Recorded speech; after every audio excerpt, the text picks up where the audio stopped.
संजीवनी में हम बात करने जा रहे हैं एक ऐसी बीमारी की जो मानसून के साथ आती है। जी हाँ, मानसून खुशियों के साथ साथ कुछ बीमारियों को भी अपने साथ लेकर आता है और इसमें एक बीमारी है डेंगू, जो मच्छर के काटने से होता है। आज संजीवनी में हम डॉक्टर चौहान से जानेंगे क्यों होता है डेंगू और क्या है डेंगू के आयुर्वेदिक निदान। साथ ही साथ संजीवनी टिप्स में जानेंगे पनीर की खूबियों के बारे में। लेकिन आइए सबसे पहले जान लेते हैं कि आखिर क्यों हो जाता है डेंगू का बुखार।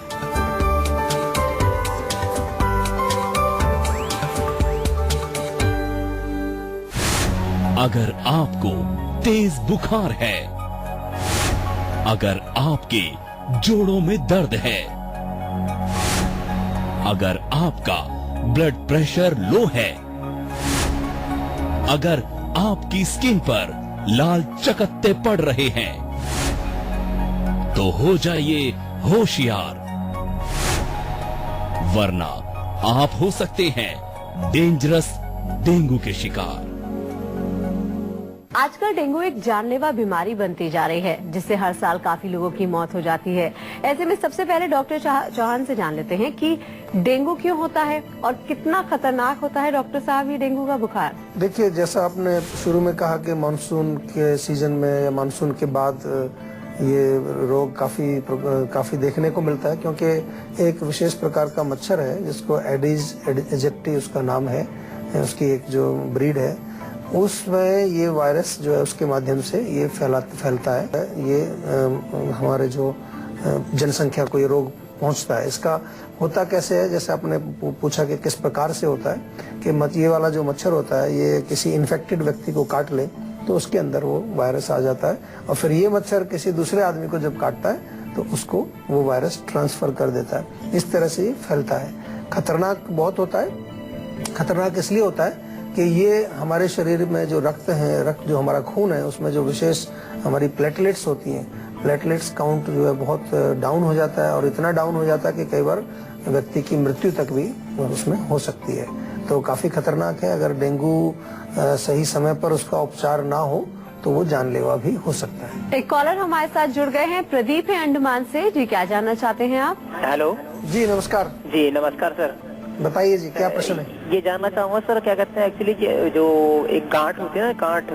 हाँ जी, हाँ जी। हाँ जी, वो शरीर में मेरे हाथ पर हो गए, ऐसी एक दो हो गई हैं, तो उसके लिए क्या होगा? छोटी छोटी सी है सर। अच्छा, फैट की गांठें हैं जो तो छोटी छोटी जो होती है ना। कोई उसमें दर्द होता है आपको? नहीं सर, ऐसा दर्द कुछ नहीं होता।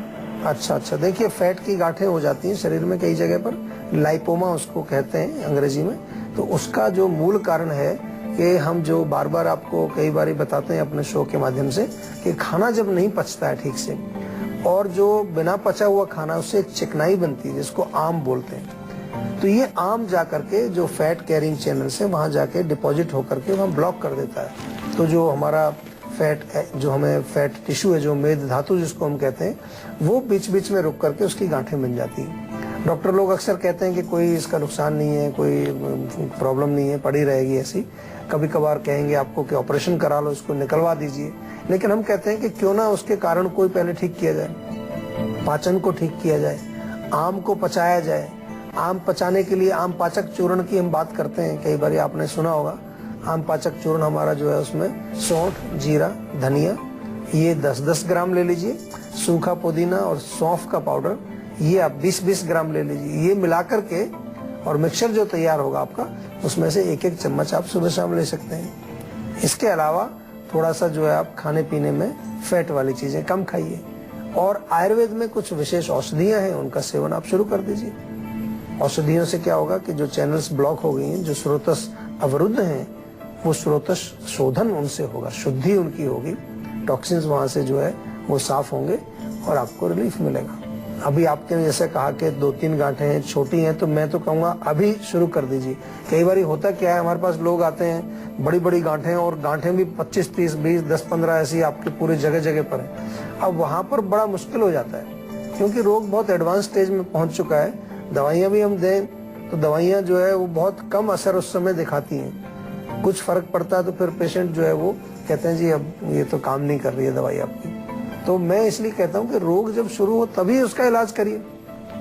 हमारे यहाँ तो लिखा है कि रोग के शुरू होने से जो पहले के जो हमारी जो स्टेजेस हैं, संचय, प्रकोप, जो हमारे यहाँ पर 6 स्टेज लिखी हैं आयुर्वेद में कि डिजीज कैसे शरीर में पैदा होती है। सबसे पहले दोषों का संचय होता है, फिर वो प्रकोपित होते हैं यानी कि उनकी क्वांटिटी बढ़ जाती है, फिर उनका प्रसर होता है, पूरे शरीर में घूमना शुरू कर देते हैं। स्थान संश्रय जो चौथा स्टेज है कि कहीं एक कमजोर जगह पर जाकर के दोष वात पित्त कफ हमारे कोई सा भी जो बढ़ा है वो वहां जाकर बैठ जाते हैं। और 5वीं स्टेज में रोग के लक्षण पैदा होते हैं, तब आप उसको कहते हैं कि ये मुझे फलाना रोग हो गया है अभी। तो 5वीं स्टेज में आपको पता चलता है, लेकिन तब भी लोग उसको जो है नजरअंदाज करते हैं, तो 6ठी स्टेज में आ जाता है, क्रॉनिक हो जाता है।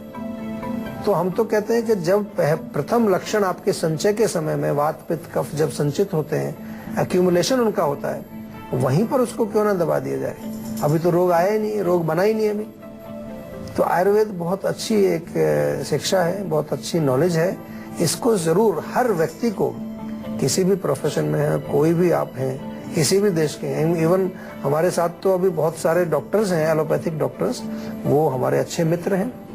पूरी दुनिया भर में काफी सारे हमारी आदान प्रदान होता है नॉलेज का, और वो काफी चीजें आयुर्वेद की प्रयोग करते हैं, क्योंकि इसमें कोई विरोध नहीं है। आयुर्वेद किसी के लिए कोई विरोध पैदा नहीं करता है। तो चलिए अब डॉक्टर चौहान से जान लेते हैं कि कोई व्यक्ति कैसे जाने कि उसको डेंगू का बुखार हो गया है, और इसके साथ साथ इसके लक्षण क्या होते हैं कि हम पहचान पाए कि हमें डेंगू का बुखार हो गया है। देखिए, लक्षण इसके कुछ विशिष्ट हैं जिनको आपको समझना चाहिए। मांसपेशियां और हड्डियों में खास तौर से काफी दर्द होता है। ब्रेक बोन फीवर भी इसको बोलते हैं, दंडक ज्वर इसको हमारे यहाँ कहा गया है कि हड्डियां जैसे पूरी टूट जाती हैं, हड्डियों में बहुत दर्द होता है।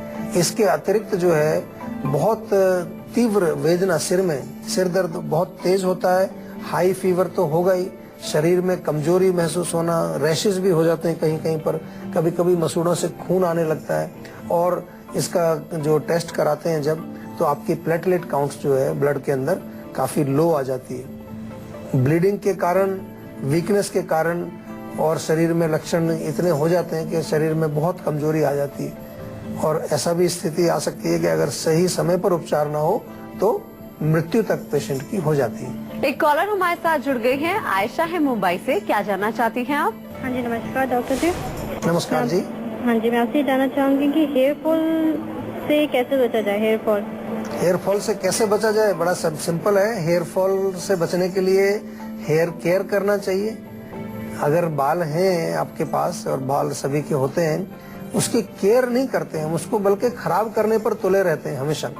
आजकल हेयर केयर के नाम पर भी बालों को नष्ट करने का काम हम करते हैं। बाल हमारे प्राकृतिक हैं, तो उनमें प्राकृतिक ही आपको चीजें प्रयोग करनी चाहिए। केमिकल्स का प्रयोग मत करिए। अब जानबूझ करके हम केमिकल बालों पर रोज थोपने लगेंगे तो बाल बेचारा कब तक सहेगा। कोई भी व्यक्ति हो, कोई भी चीज हो, उसको केमिकल से आप दबा देंगे, चाहे वो कोई हाईलाइटिंग है, जेल है, इवन आज जितने भी आप शैम्पू प्रयोग करते हैं, जितने भी कंडीशनर प्रयोग करते हैं, सभी तो वो केमिकल ही भरा हुआ उनमें। तो पहले तो दही से बाल धोते थे लोग, मेहंदी, रीठा और क्या क्या चीजें बालों में यूज होते, शिकाकाई से बाल धोते थे, आंवले से बाल धोते थे लोग, बहुत सारी चीजें हैं। मेथी दाना का पेस्ट बना करके उससे। तो ये चीजें पहले पूरे जब से हमारी सृष्टि चली आ रही है तब से आयुर्वेद का जो हमारे यहाँ सृष्टि में जो है, जब से आयुर्वेद है तब से ये चीजें चली आ रही।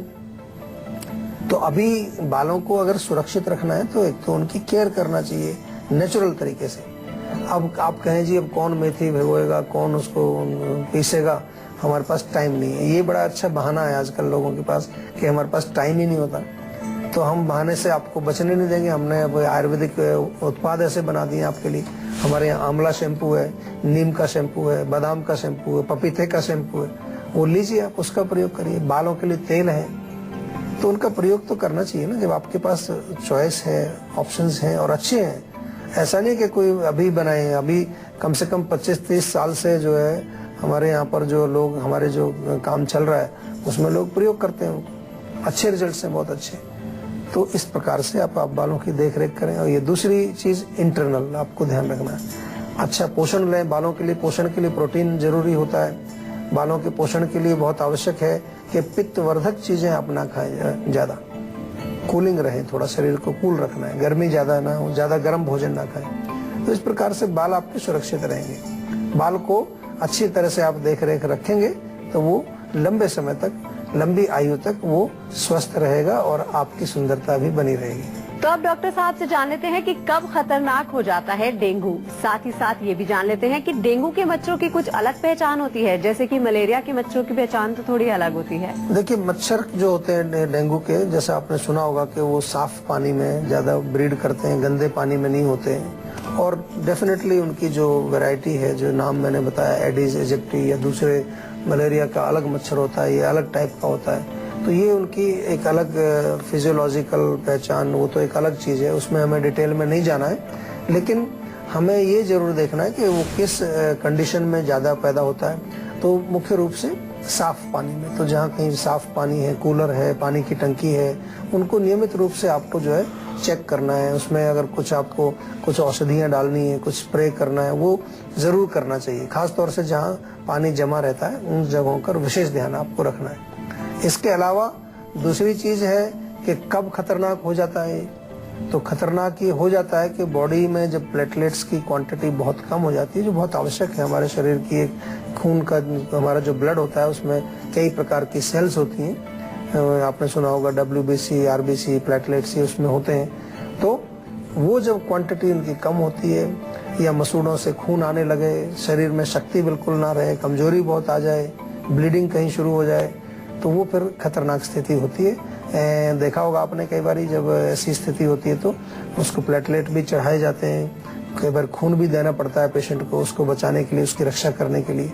तो इसलिए थोड़ा सा जरूरी है, हर चीज को समझना चाहिए। बुखार हो, खासतौर से ऐसे सीजन में हो जब डेंगू का सीजन चल रहा है, तो सबसे पहले परीक्षण करा लीजिए, आप चेकअप करा लीजिए। पहले ही अगर अर्ली स्टेज में पता चल जाए तो फिर ज्यादा अच्छा रहता है उसका उपचार करना, नहीं तो फिर कई बार लेट हो जाता है तो फिर मुश्किल होता है। और अब बारी है आज की संजीवनी की, जिसमें डॉक्टर साहब से जानेंगे डेंगू से बचने के वो कौन कौन से आयुर्वेदिक उपाय हैं जिन्हें अपनाकर डेंगू के डर को दूर भगाया जा सकता है। तो डॉक्टर साहब, क्या है डेंगू को लेकर आज की संजीवनी? देखिए, डेंगू से बचने के लिए, और अगर डेंगू आपको है तो उपचार आप कराते ही हैं, और उपचार के साथ साथ बहुत सारी ऐसी चीजें हैं जो आयुर्वेद में जिनका प्रयोग आप कर सकते हैं। एक बड़ी पॉपुलर चीज है जो आजकल काफी चलती है। अब तो कई पेशेंट कहते हैं कि डॉक्टर जो, जहाँ पर कई बार पेशेंट एडमिट होता है हॉस्पिटल में, वहाँ भी डॉक्टर मना नहीं करते। पपीते के पत्तों का रस, पपीते के पत्तों का रस जो है वो प्लेटलेट काउंट को बढ़ाने में बहुत कारगर साबित हुआ है। काफी रिसर्च भी इसके ऊपर हुई है, तो उसका सेवन जरूर कराया जाए। हमारे यहाँ गिलोय जो है, गिलोय का सत्व होता है, एक्सट्रैक्ट उसका निकाला जाता है, वो बहुत अच्छा काम करता है। लगभग 2-2 रत्ती यानी कि 250 मिलीग्राम के करीब, वो 2-2 रत्ती की मात्रा में दिन में 2-3 बार गिलोय का सत्व दे सकते हैं। गिलोय का काढ़ा भी बना के दे सकते हैं। ताजी अगर लकड़ी है आपके पास, उसको थोड़ा सा कूट करके, उबाल करके वो पीने के लिए दें, उससे बहुत फर्क पड़ेगा। और 1 गिलास सेब का रस, उसमें थोड़ा सा नींबू का रस डाल करके वो भी पीने को दें, उससे भी पेशेंट को काफी लाभ होता है। इसके अतिरिक्त जो है शहद उसको खिलाना चाहिए मरीज को, क्योंकि उसको इंस्टेंट एनर्जी की जरूरत होती है, ताकत की जरूरत होती है, तो शहद का सेवन किया जाए।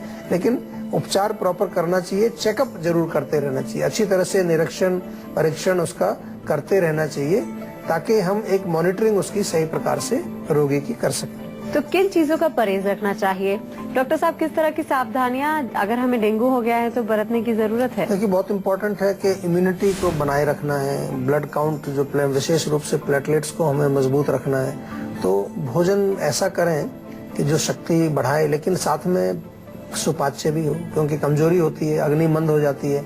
तो ऐसा नहीं है कि भाई ज्यादा खाना शुरू कर दें, ये मतलब नहीं है, लेकिन ऐसा भोजन हो जो आराम से पचे। जैसे खिचड़ी वगैरह आपने देखा होगा, खिचड़ी का सेवन कराते हैं, सेब का सेवन कराते हैं, या कोई ऐसी पौष्टिक चीजें जो आराम से पच जाएं। ज्यादा मिर्च मसाले तली वाली चीजें ये नहीं, क्योंकि ये और ब्लड को खराब करेंगी हमारी।